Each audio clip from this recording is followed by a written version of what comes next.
En Allemagne, les nazis sont au pouvoir depuis 1933. Et le pays est dirigé par un Führer que de nombreux Allemands suivent aveuglément, Adolf Hitler.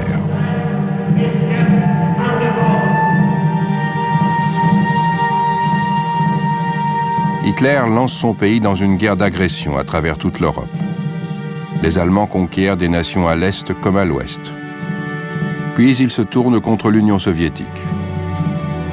Après l'attaque japonaise de Pearl Harbor, les États-Unis entrent à leur tour dans le conflit. La guerre devient mondiale. Les Soviétiques, les Britanniques et les Américains s'allient et contre-attaquent d'abord depuis les airs et ensuite sur terre. Les Russes à l'Est, les Britanniques et les Américains à l'Ouest.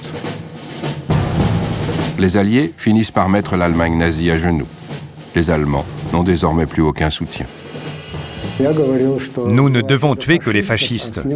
Nous allons devoir vivre avec les Allemands pendant des décennies, des siècles.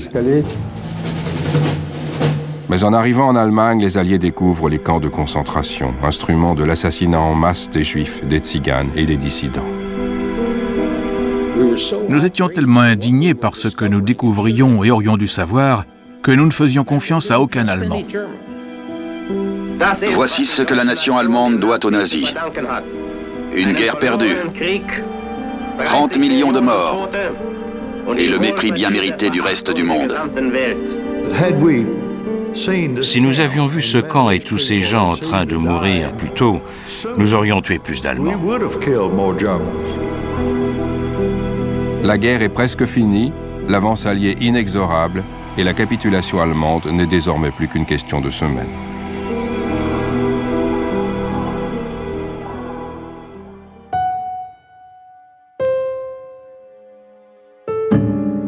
Avril 1945. Une unité britannique progresse sur une route. Les Godwin en fait partie. La guerre était presque terminée et nous nous dirigions vers Brême par une route de campagne. Soudain, le moteur a commencé à faire des siennes et de la fumée est sortie de dessous le capot. Mon officier m'a dit « Va dans cette ferme chercher de l'eau ». Les Godwin a alors 18 ans.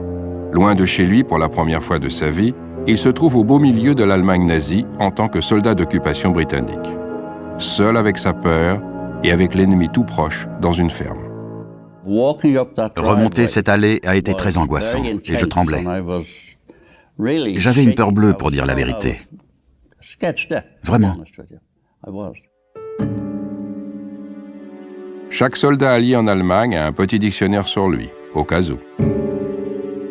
Je me suis entraîné en remontant l'allée. Comment est-ce que je demande de l'eau? Bitte, haben Sie Wasser? Ich wolle Wasser? En traversant le jardin pour atteindre la porte de derrière, il sent qu'on le regarde par la fenêtre. Si j'avais été un soldat endurci, je serais peut-être entré en ouvrant la porte d'un coup de pied.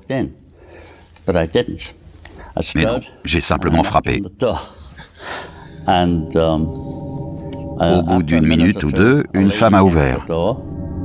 Je lui ai demandé « Puis-je avoir un seau d'eau ?» en anglais.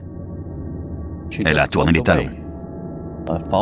Je l'ai suivie, j'ai été à l'évier, j'ai pris un récipient par terre, je l'ai mis sous le robinet et j'ai ouvert l'eau.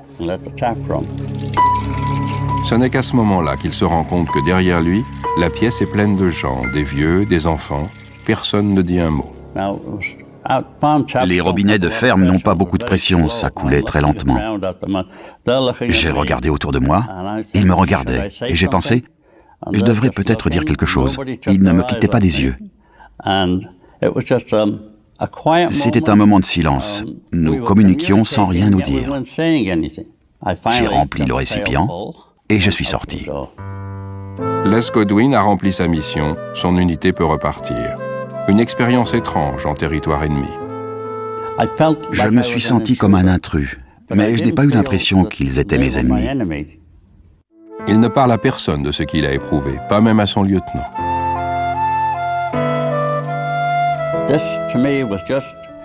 J'étais juste quelqu'un qui venait demander de l'aide.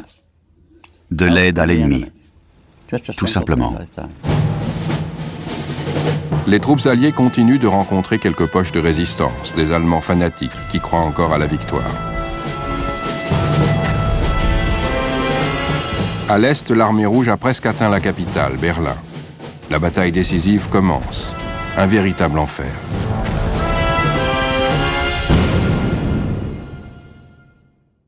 Parmi les Berlinois, Mechtil Evers, 19 ans. Son fiancé, Karl-Heinz, est enseigne de vaisseau dans la marine allemande. Peut-être était-ce juste la volonté de survivre, de s'accrocher à l'idée d'un avenir sans guerre, sans mort, sans bombes ni tueries. Elle est décidée à l'épouser, quoi qu'il arrive. Un mariage de fortune au milieu des bombes qui tombent sur Berlin. Pendant notre nuit de noces, il y a eu un autre raid aérien. Nous sommes descendus dans l'abri. Le gardien nous a fait asseoir sur les 2 meilleures chaises et a prononcé un discours assez ironique. D'une voix théâtrale comme un gros bonnet du parti, il a dit des choses comme « Les bombes ont beau s'abattre sur nous, la foi en la vie est plus forte », des choses comme ça. Nous restions assis, la main dans la main, en espérant la fin de l'alerte pour pouvoir retourner nous câliner.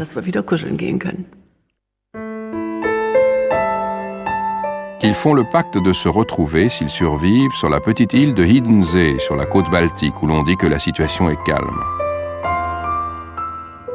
Karl-Heinz Evers doit repartir au front, participer à la bataille finale pour Berlin.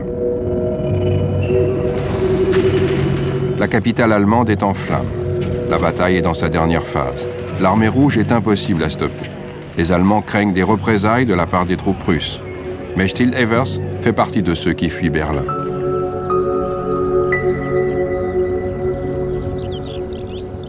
Elle s'installe sur l'île de Hiddensee et attend avec anxiété la fin de la guerre en espérant revoir son mari vivant.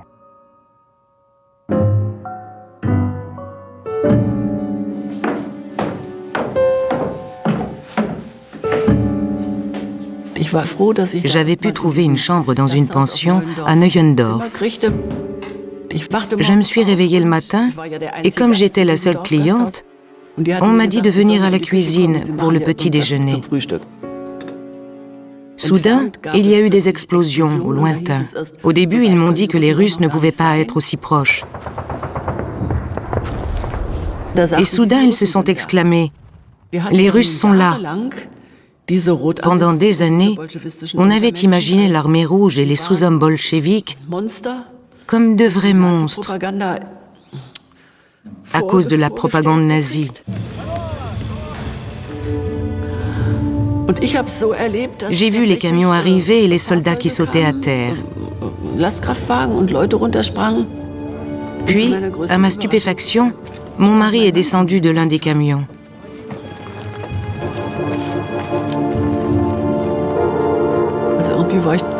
C'était totalement inattendu. Nous avons couru et nous sommes tombés dans les bras l'un de l'autre, absolument stupéfaits.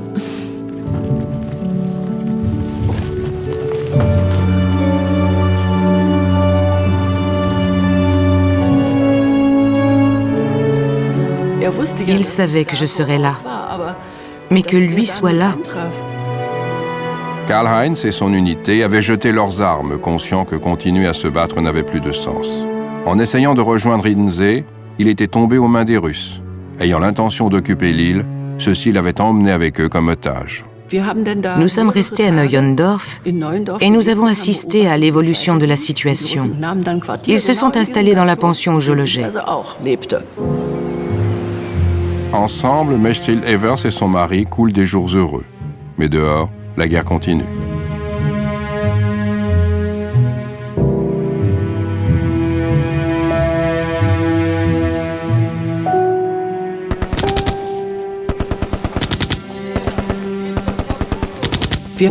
Nous avons été réveillés très tôt par des tirs. Et nous nous sommes demandé ce qui se passait. Y avait-il quelques Allemands fous aux alentours qui se battaient encore? Non, c'était une salve. La guerre était finie. Au début, nous avions du mal à le croire. 8 mai 1945. Les forces allemandes ont capitulé. Les témoins font état d'un silence presque sinistre dans les villes.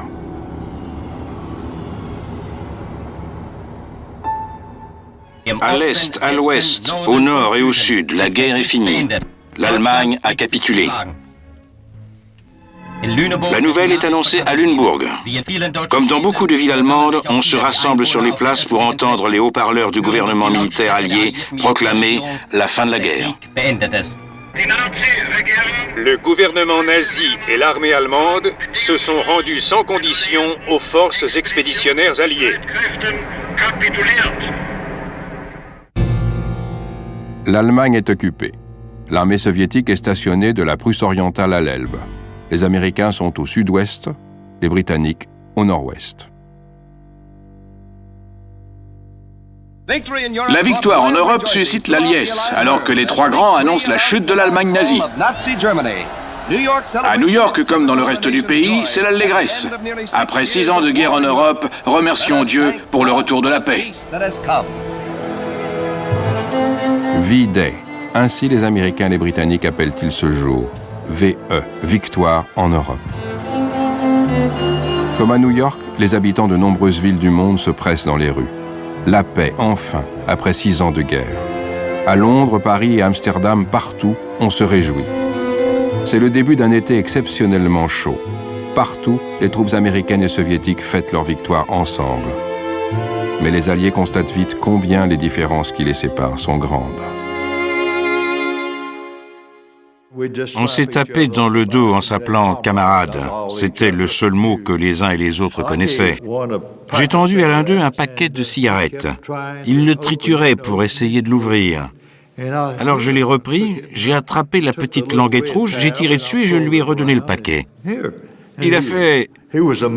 Il était ébahi que j'ai pu l'ouvrir avec la languette aussi rapidement. Pour des millions de soldats à l'est et à l'ouest, les combats sont enfin terminés. Sur l'île de Hiddensee, on célèbre aussi la victoire, dans un hôtel du bord de mer, et les Evers sont invités à se joindre à la fête.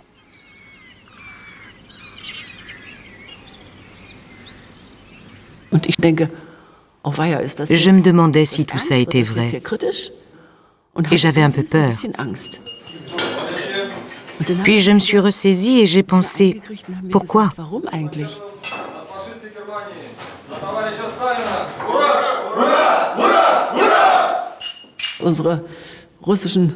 Nos occupants russes sont devenus de plus en plus bruyants et tapageurs. Et pour être franche, si saouls qu'ils ont commencé à se montrer un peu trop amicaux.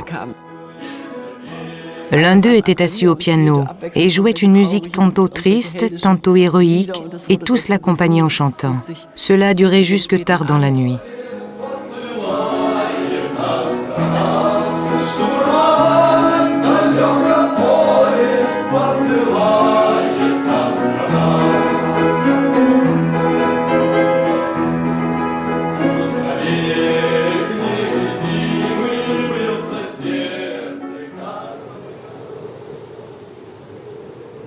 À présent, les Russes ordonnent aux Evers de quitter Hiddensee. Mais avant qu'ils ne rejoignent le continent, on appose dans le livret militaire de Karl-Heinz un tampon crucial, la preuve que le commandant russe a relâché son prisonnier de guerre. Dans la chaleur inhabituelle de ce début d'été 1945, le jeune couple tente de rentrer chez lui. En chemin, il rencontre des soldats épuisés et des groupes de réfugiés. Mais ils ne vont pas très loin.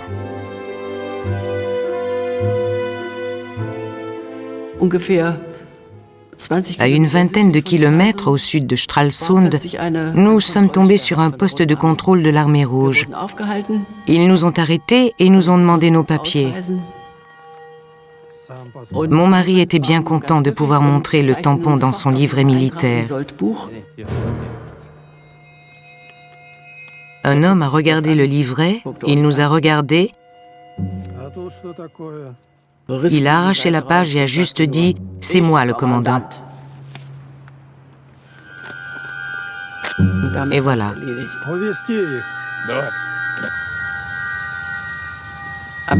À la périphérie de la ville, il y avait une zone entourée de fils barbelés, avec une entrée gardée par une unité portant les insignes de l'armée rouge. Il y avait déjà beaucoup de prisonniers allemands à l'intérieur.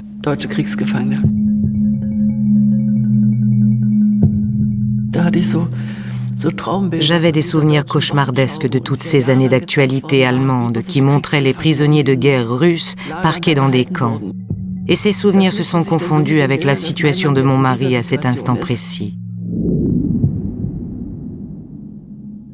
Je l'ai revu une fois le lendemain. Je me suis approchée des barbelés à un endroit où il n'y avait pas de sentinelle. J'ai appelé et des prisonniers m'ont dit qu'ils feraient passer le message.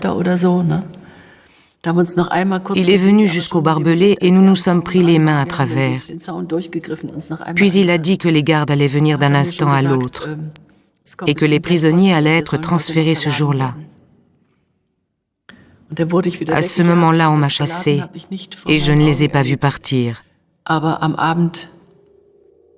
Mais le soir même, il n'y avait plus personne.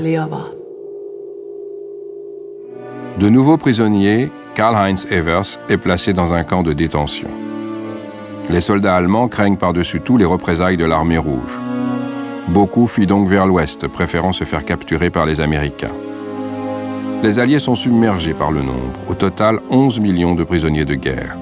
Des camps improvisés sont établis en plein air, dans des conditions épouvantables.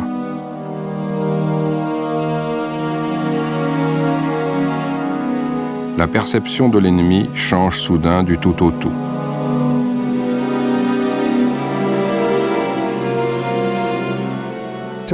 Pour nous, à ce moment-là, un membre de la Waffen-SS avait un pistolet dans chaque main, des grenades glissées dans sa ceinture, un Schmeisser entre les dents, etc. Mais quand on les a enfin vus, on s'est aperçu qu'ils saignaient, comme tout le monde. Les Américains ont des armes modernes, mais aussi des caméras avec lesquelles ils filment leur avancée en couleur. Les Allemands sont pour eux un sujet de curiosité, mais aussi d'horreur. Que faire des Allemands? On ne pouvait pas les entourer d'un cordon sanitaire et les garder enfermés pendant des années, car on se retrouverait avec un foyer de résistance et de colère.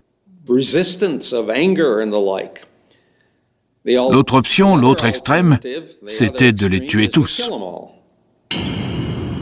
Des films de propagande sont utilisés pour préparer les soldats américains à leur mission en Allemagne. Fraterniser signifie devenir amis. Mais les Allemands ne sont pas nos amis. Vous ne fréquenterez ni les hommes, ni les femmes, ni les enfants. Ils auront beau sembler amicaux, désolés, dégoûtés par le parti nazi, ils ne peuvent pas réintégrer la civilisation juste en tendant la main et en disant « désolé ». Désolé? Pas désolé d'avoir causé la guerre, juste désolé de l'avoir perdue. Les Russes ont particulièrement souffert aux mains des Allemands. On se sert de films d'animation pour attiser la colère et la combativité des soldats soviétiques.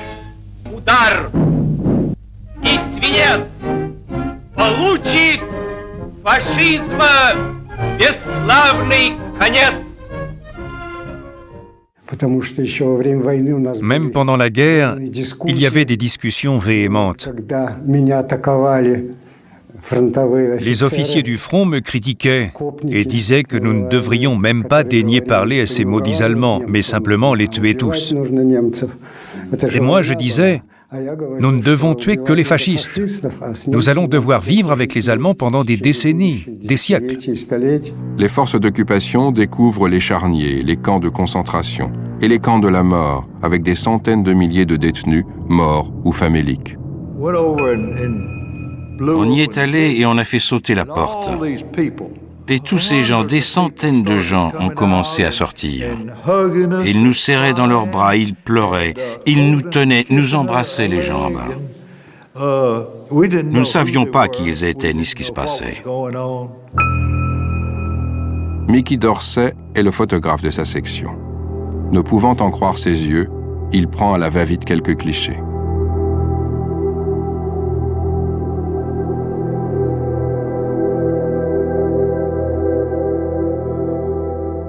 Je connaissais assez d'allemand pour comprendre Ich habe Hunger. Alors je leur ai dit, prenez nos rations militaires.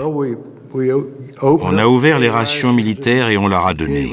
On leur a donné les cigarettes. Et je m'attendais à ce qu'ils me demandent du feu, mais ils les ont mangées. Tout entières. Même le papier.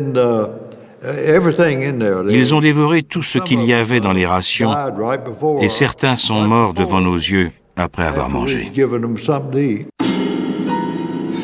Pour ce garçon de 19 ans venu de Caroline du Nord, c'est déjà trop. Mais il y a pire, le camp caché dans la forêt est rempli de cadavres.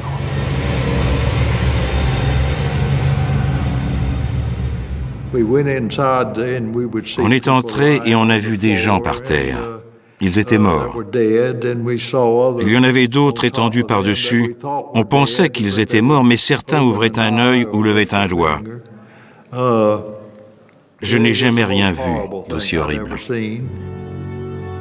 Mickey Dorsey et ses camarades demandent de l'aide par radio. Ils ne sont qu'une petite section et doivent poursuivre leur chemin. Si nous avions vu ce camp et tous ces gens en train de mourir plus tôt, nous aurions tué plus d'Allemands.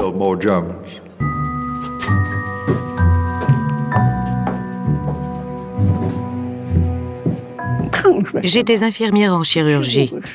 Les Britanniques ont ordonné à tous les hôpitaux de fournir un certain nombre d'infirmières. Le lendemain matin, à 8 heures, sur la place de l'hôtel de ville, on pouvait lire « Apportez vos uniformes, 2 semaines dans la lande à soigner des malades ». À 21 ans, Helga Wick est une infirmière dévouée à son travail qui soigne les victimes de la guerre depuis des années. À présent, elle aspire à une pause estivale. Que prendre? Un uniforme, oui. Peut-être une tenue de plage, un maillot de bain. Soigner des malades dans la lande. On pensait partir en villégiature dans un endroit agréable. Helga Wick et ses collègues font 3 heures de trajet dans un camion de l'armée anglaise. Le voyage se termine dans un terrain d'entraînement militaire occupé par les Britanniques entre 2 villages, Bergen et Belsen.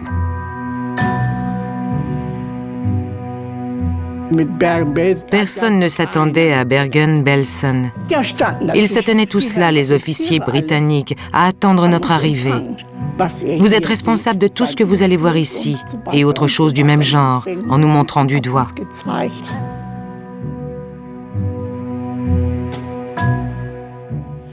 Puis sont arrivés les premiers patients du camp de concentration. Pas de vêtements, rien. Des couvertures en laine, c'est tout. Il n'y avait pas assez de lits. Émaciés, chauves, tout nus, avec des gonflements sur les mains, les bras, les jambes. Et nous n'avions rien. Tout ce que nos médecins avaient, c'était des lames de rasoir. Nous n'avions rien, aucun matériel. On a dû déchirer des draps pour faire des bandages. Dans les baraquements de l'armée allemande jouxtant le camp de concentration, Helga Wick et ses collègues tentent de sauver les survivants. Elle travaille 24 heures sur 24, sans eau courante, dans la chaleur, et rêve de pouvoir se laver. Dans le camp, il y a une piscine. On avait vu une piscine qui semblait bien. Chaque caserne en avait une. J'ai dit, avant de commencer le travail, allons nager.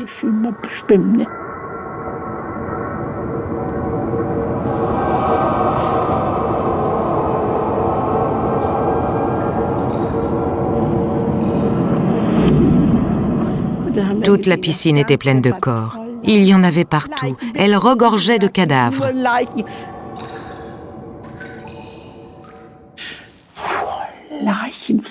Remplie de cadavres. On est ressorti très vite. Ils ne savaient pas où mettre tous ces cadavres. Il y en avait plein. L'eau en était remplie, les vestiaires aussi. Partout, on voyait des gens morts. Mais ils n'avaient plus grand-chose d'humain.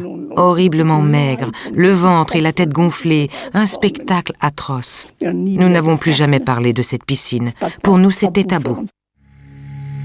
Helga Wick est restée marquée par cette expérience. Elle n'a plus voulu voir de malades ou de morts et n'a plus voulu exercer son métier d'infirmière.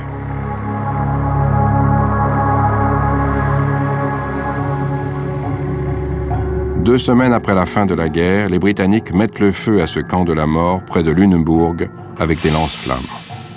Les baraquements sont contaminés par la typhoïde, la tuberculose et le choléra, et infestés de poux, de puces et de rats.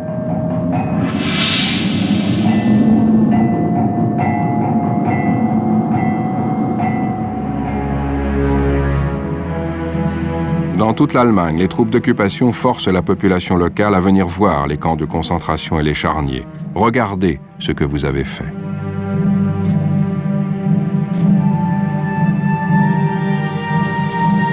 Dachau, Sachsenhausen, Buchenwald, Ravensbrück, partout, le spectacle est le même. Les forces d'occupation ne pensaient pas découvrir une telle horreur.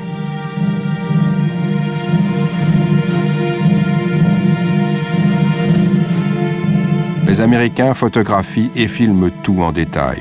Le monde entier doit voir ce qui s'est passé ici.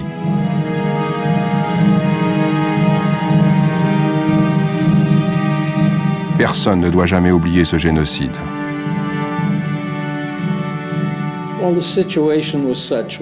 Quand nous sommes arrivés et que nous avons découvert ce qui s'était passé, l'Holocauste, mais aussi les brutalités exercées contre tout le monde, nous étions tellement indignés, même les antisémites parmi les Américains, et il y en avait, nous étions tellement indignés par ce que nous découvrions et aurions dû savoir que nous ne faisions confiance à aucun Allemand.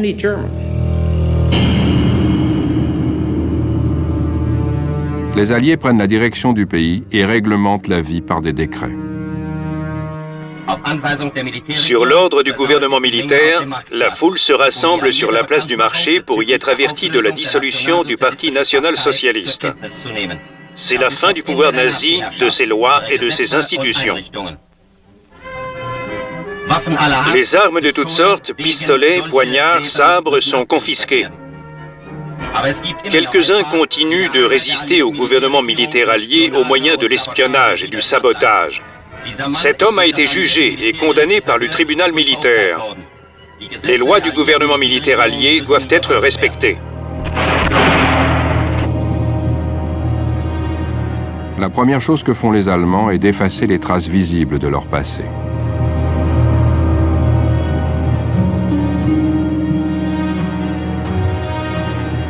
Quant à leur présent, c'est une vie au milieu des ruines. La première impression était effroyable. Quand on marchait dans la rue, il fallait se boucher le nez. Les ruines empestaient l'odeur des cadavres des Berlinois encore ensevelis dessous. Partout, la mort et la putréfaction. Et l'anarchie. La société court le risque de sombrer dans le chaos. Voici le spectacle offert aux Alliés. Des Allemands en train de piller même des vêtements dont ils n'ont pas d'usage. Dans toutes les villes allemandes où se déroulent de telles scènes, l'ordre doit être restauré. Chaque citoyen doit se faire enregistrer auprès du gouvernement militaire pour obtenir une carte d'identité. Aucune ville allemande n'a été épargnée par les bombardements de la Royal Air Force et de l'aviation américaine. Il faut déblayer les rues. Les forces d'occupation mettent les habitants, surtout les femmes, au travail. Les femmes des décombres, comme on les appelle, s'activent pour un coupon alimentaire ou un repas chaud. Les anciens membres du parti nazi sont forcés à travailler. La ville la plus touchée est Dortmund, dans la Ruhr. Elle a été rayée de la carte. Mais en dépit de tout, ceux qui étaient partis à la campagne pour fuir les bombardements reviennent en masse dans les villes, même à Dortmund.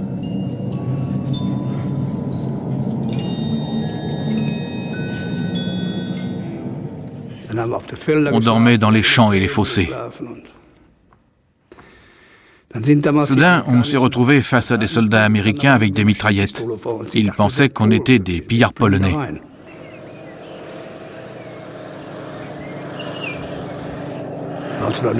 Mais quand ils ont compris qu'on était allemands, ils nous ont fait monter dans leur camion pour nous conduire jusqu'à la Grande Route. Ils n'avaient pas le droit d'aller plus loin, ils avaient des ordres.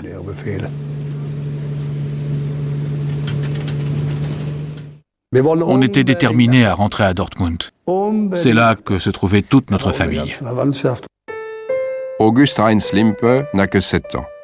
Ses parents et lui trouvent refuge dans une maison en ruine du centre de Dortmund. Ces images ont été tournées par une infirmière de la Croix-Rouge qui filmait la famille Limpe. Le plus dur, c'était pour mon père. Il avait de l'asthme, la Gestapo l'avait passé à tabac.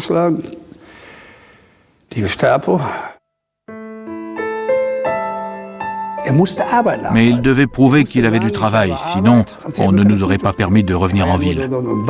Ce n'était qu'un travail de gardien de nuit, mais cela nous a donné le droit d'habiter de nouveau à Dortmund. On a vécu là environ 18 mois, dans la cave.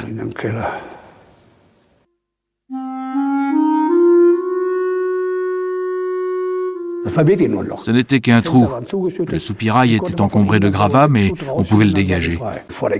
On a suspendu des chiffons à l'entrée, mais il y avait un courant d'air permanent, alors on dormait complètement dans le fond, là où c'était moins venteux. On s'allongeait très près les uns des autres, le plus près possible. La caméra de l'infirmière saisit le quotidien d'August Heinz Limpe et de sa famille. Le petit garçon se prépare pour une journée dans les ruines. Lui aussi participe comme il peut à la lutte pour la survie.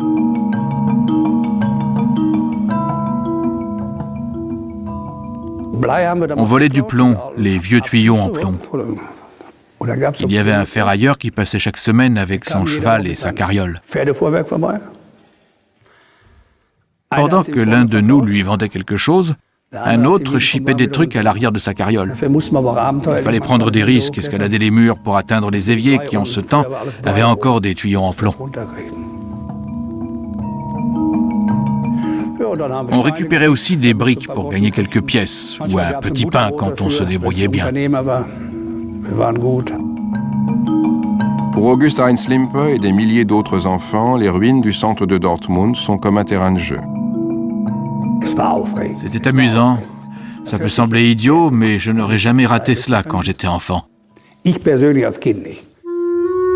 Sa mère, en revanche, vit les mois les plus difficiles de son existence. Elle a 4 enfants à nourrir, elle a perdu tous ses biens et son mari est mourant. C'était un homme brisé. Il était au lit pendant que je faisais mes devoirs. Il m'aidait toujours quand je n'arrivais pas à résoudre un problème, puis à un moment donné, il n'a pas répondu. Je me suis approché et j'ai dit « Papa ». Mais il n'était plus. Au milieu d'une réponse, il était mort. Dans les ruines de l'Allemagne, cet été-là, il y a aussi les anciens prisonniers de guerre et travailleurs forcés, et les détenus libérés des camps de concentration. 11 millions en tout. Des personnes déplacées, des DP, comme les appellent les puissances d'occupation. Des déracinés. Quand les autorités allemandes les avaient regroupés en Europe de l'Est pour les envoyer au travail obligatoire en Allemagne, elles ne s'étaient pas inquiétées de quel type d'individu c'était. Tout ce qui importait, c'était qu'ils soient physiquement aptes à travailler. De ce fait, pas mal de ces gens, avant d'arriver en Allemagne, avaient eu maille à partir avec la police de leur pays, et ils n'avaient aucune envie de retourner chez eux. Ils ont continué à se comporter en délinquants en Allemagne comme dans leur pays d'origine. Ce sont eux qui ont fini par nous donner du fil à retordre.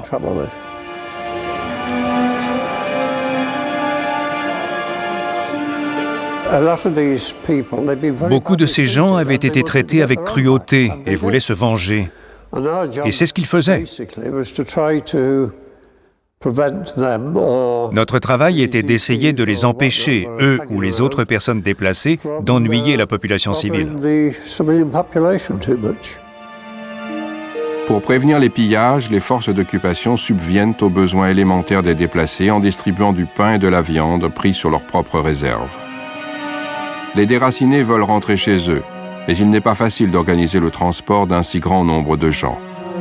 Beaucoup d'Européens de l'Est n'ont plus de foyer où rentrer. Leurs familles ont été exterminées. Et les frontières nationales se sont déplacées pendant la guerre. Ce camp à Rottweil, dans le Württemberg, abrite quelques-uns des innombrables hommes et femmes, jeunes et vieux, qui ont été envoyés de force en Allemagne pour travailler et attendent avec impatience leur retour en Union soviétique. 6 000 Russes vivent ici. Contrairement aux millions de Russes morts en raison des mauvais traitements infligés par les Allemands, ceux-ci ont survécu. Loin de chez eux, ils jouent les chansons de leur terre natale. Quand ils dansent, c'est d'un pas lourd. Ils sont fatigués, fatigués de l'exil. L'un d'eux est Lev Alexandrovitch Netto. Lui aussi rêve de rentrer chez lui, mais les soldats américains lui conseillent de ne pas repartir en URSS.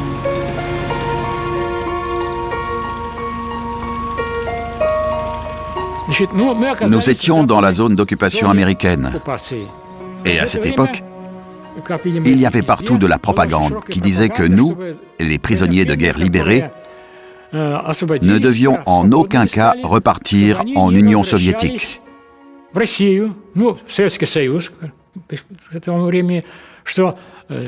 On nous disait que nous n'y serions pas les bienvenus. Mais ça, nous le savions. Staline avait déclaré que tout soldat soviétique qui s'était laissé capturer était un traître. Pendant la guerre, Staline a ordonné à ses hommes de se suicider plutôt que d'être faits prisonniers. Lev Netto reste donc en zone américaine, mais il est bien décidé à ne pas retourner dans un camp, quel qu'il soit. Il se tient à l'écart des villes en ruine et, comme beaucoup d'autres, erre dans la campagne, à la recherche de nourriture et d'un toit.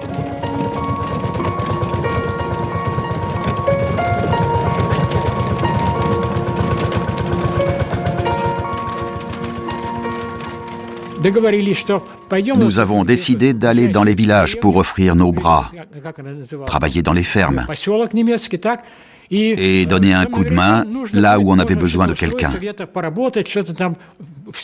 Et c'est ce que nous avons fait. Lev Netto trouve du travail dans une ferme du Voigtland.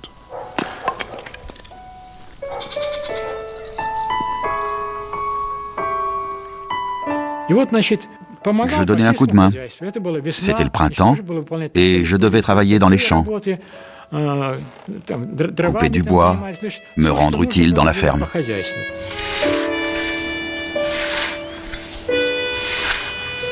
À la campagne, on a besoin de toute la main-d'œuvre possible. Une femme de fermier allemand recueille le jeune russe. Else était une excellente ménagère.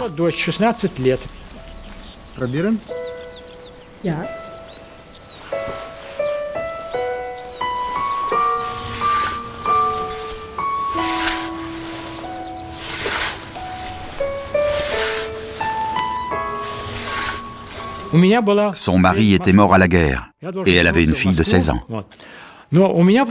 J'avais vraiment envie de rentrer chez moi à Moscou. Mais à présent, j'avais un problème.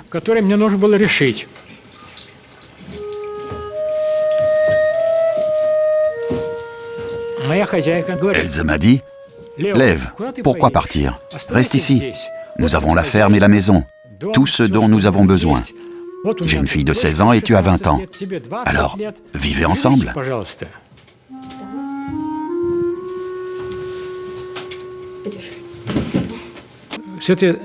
Et j'étais, comment dire, très proche de cette jeune fille. Elle me plaisait vraiment. Que faire? Retourner à Moscou ou rester en Allemagne? Je n'avais jamais imaginé vivre sans mon père et ma mère. Ou mon frère, j'avais grandi avec lui. Et nous étions inséparables jusqu'au 22 juin 1941. Quand on avait annoncé à la radio que nous étions entrés en guerre. Lev Netto décide de repartir en Union soviétique. Son mal du pays est plus fort que son jeune amour. Il se joint à un groupe de Russes qui rentrent chez eux malgré tous les avertissements.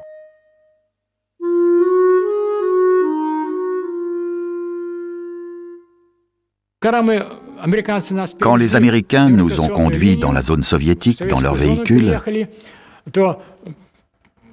nous nous sommes aperçus que les Soviétiques ne nous accueillaient pas à bras ouverts, contrairement à ce que les Américains avaient fait. Les Russes ont établi ce qu'ils appellent des camps de filtration pour ceux qui rentrent au pays. Les anciens travailleurs forcés et prisonniers de guerre sont interrogés et enregistrés avec suspicion. Il y avait un soldat qui nous regardait d'un air menaçant, en marmonnant quelque chose. On voyait à son visage qu'il nous maudissait, comme pour dire « Tiens, voilà les traîtres qui reviennent en rampant ». À son arrivée en Union soviétique, Lev Neto est arrêté et passe les 8 années suivantes dans un camp de travail en Sibérie.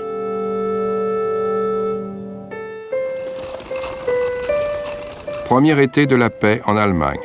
Les gens s'installent dans les ruines et se remettent à vivre. Les vaincus commencent à apprécier la paix, la chaleur du soleil, la liberté. Je vivais dans un bâtiment avec des fenêtres donnant sur la cour. L'arrière de la maison avait été bombardé. Je me souviens très bien qu'une jeune femme s'est installée dans une chaise longue pour prendre le soleil,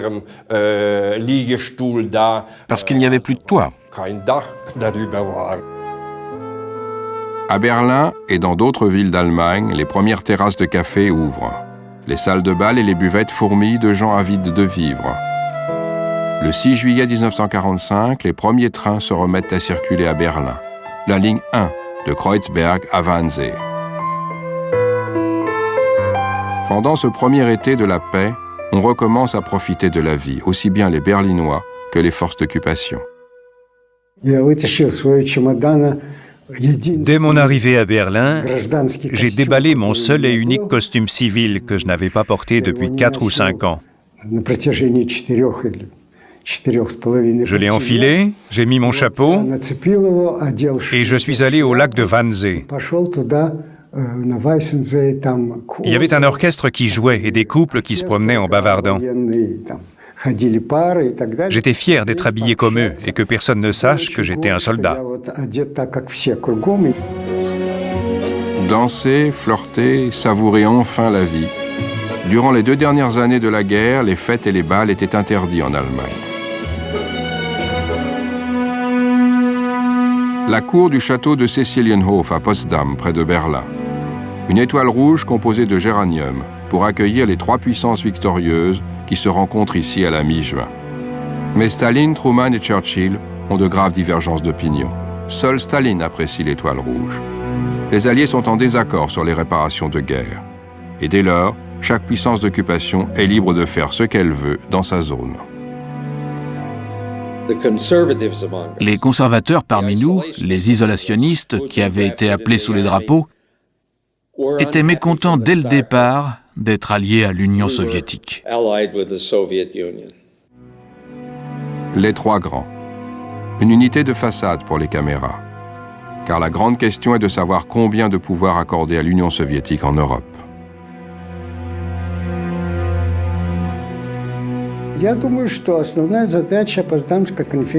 Je pense que le principal objectif de l'Union soviétique à la conférence de Potsdam était de conserver ce que nous avions obtenu après la chute de l'Allemagne.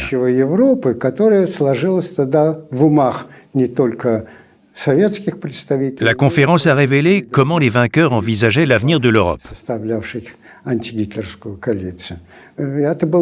Mais il n'était pas vraiment clair sur ce qu'il devait advenir de l'Europe. Le principal, c'était cette atmosphère de victoire et la conscience des grandes possibilités qui en découlaient.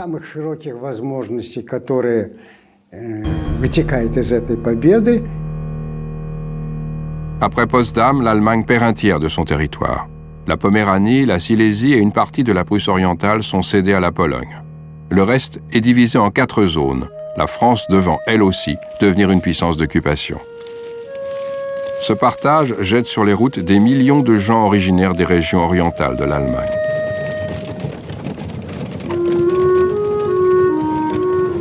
Ces réfugiés et ces expulsés ont besoin qu'on s'occupe d'eux.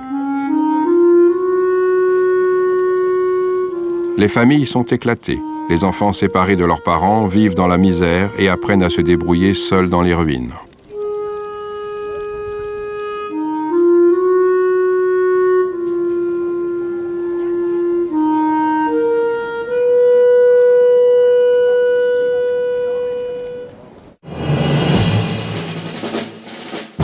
Au milieu de l'été 45, les Américains se retirent de la Thuringe et de la Saxe en emportant tout ce qui a de la valeur.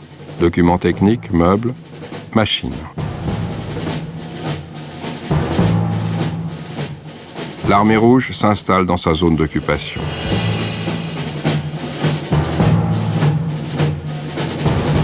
Un accueil inquiet lui est réservé.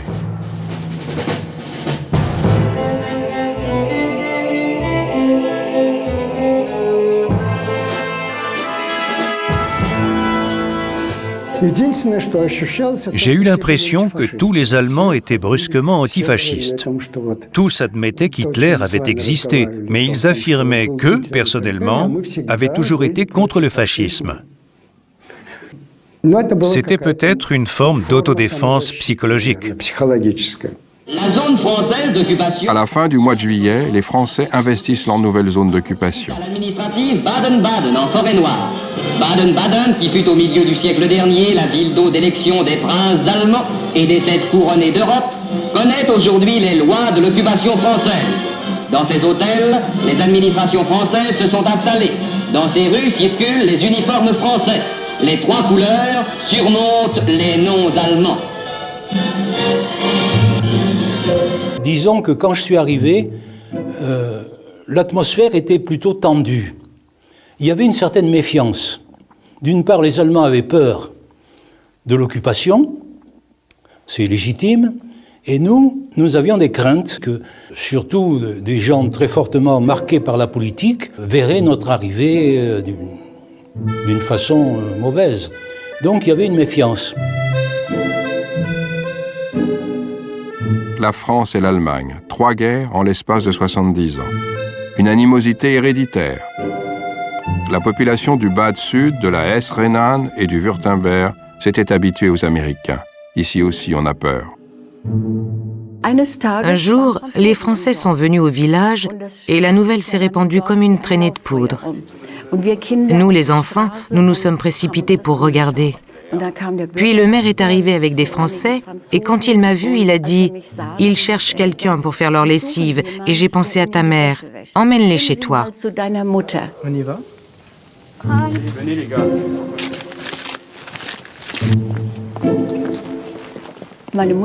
Ma mère a eu un choc quand je suis rentrée avec des soldats étrangers. Ma mère et ma grand-mère avaient peur, naturellement.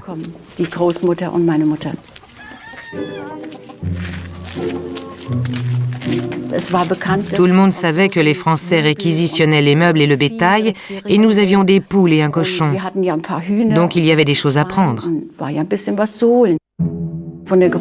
Je savais que ma grand-mère était hostile à la France, parce que son mari était mort dans un hôpital militaire en France dans les derniers jours de la Première Guerre mondiale. Le père de Margaret non plus n'est pas revenu de cette guerre-ci.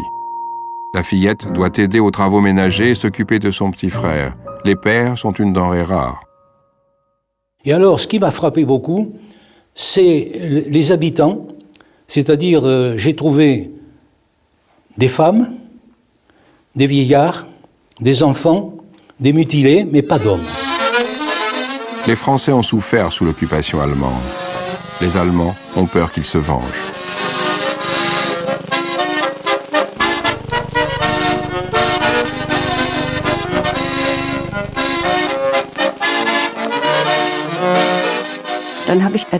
J'ai expliqué que le maire voulait qu'on fasse leur lessive. Et ils ont immédiatement commencé à se déshabiller, là, dans la cuisine. Puis, ils ont vidé leurs poches et posé leurs affaires sur l'appui de la fenêtre. Nous, les enfants, nous nous étions toujours demandé ce qu'ils avaient dans leurs poches. Mais c'était ce que les hommes ont souvent dans leurs poches. Des canifs, des cartes, des mouchoirs, ce genre de choses.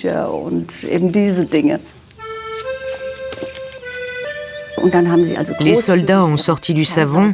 Ma mère a commencé à faire la lessive.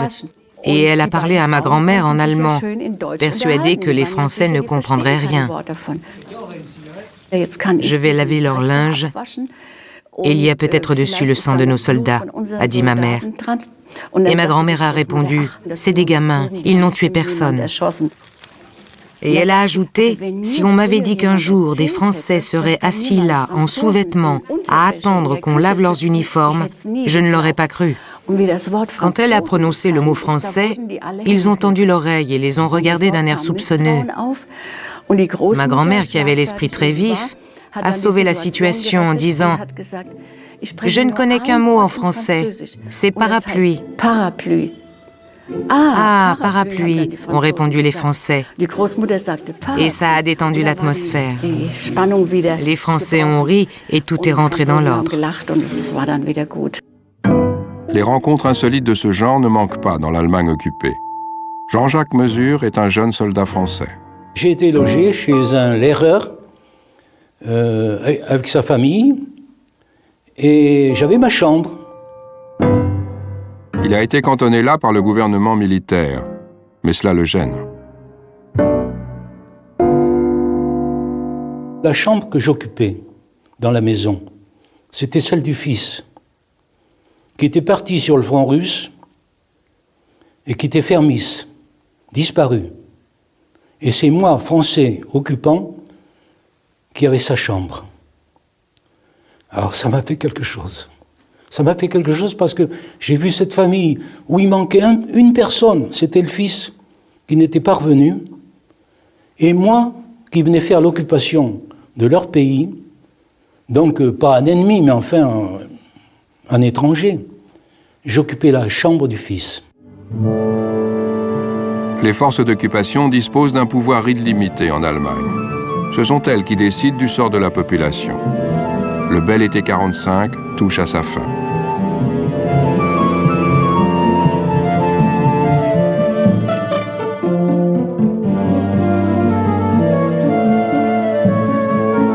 Comme convenu à Potsdam, les occupants se sont aussi partagé l'ancienne capitale du Reich.